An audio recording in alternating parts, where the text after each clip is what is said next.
Isayas, Kabanata 61. Ang Espiritu ng Panginoong Yahweh ay sumasa akin, sapagkat ako'y Kanyang hinirang. Sinugo niya ako upang dalhin ang magandang balita sa mga inaapi, upang pagalingin ang mga sugatang puso, upang ipahayag sa mga bihag at sa mga bilanggo na sila'y lalaya. Sinugon niya ako upang ipahayag na darating na ang panahon ng pagliligtas ni Yahweh at ang paghihiganti ng Diyos laban sa kanyang mga kaaway.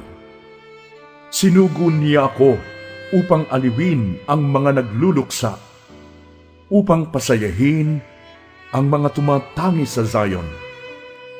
Kaligayahan sa halip na bigyan ng kapighatian, awit ng kagalakan sa halip na kalungkutan.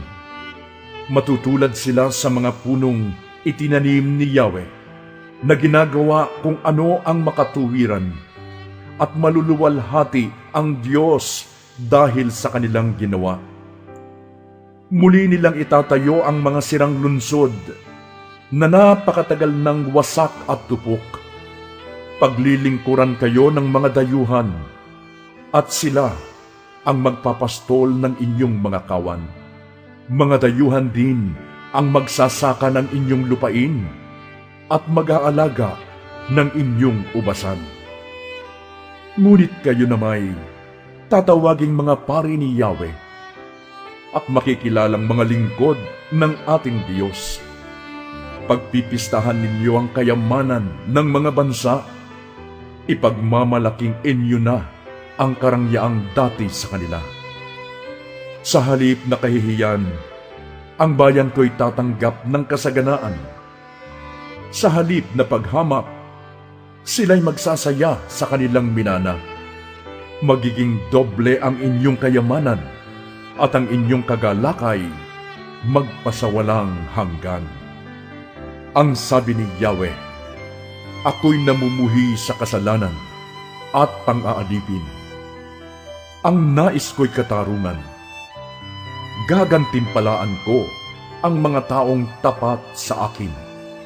Walang hanggang tipan ang aking gagawin para sa kanila. Ang lahi nila ay makikilala sa lahat ng bansa.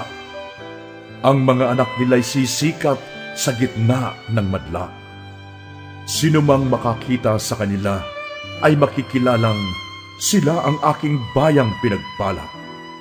Buong puso akong nagagala kay Yahweh.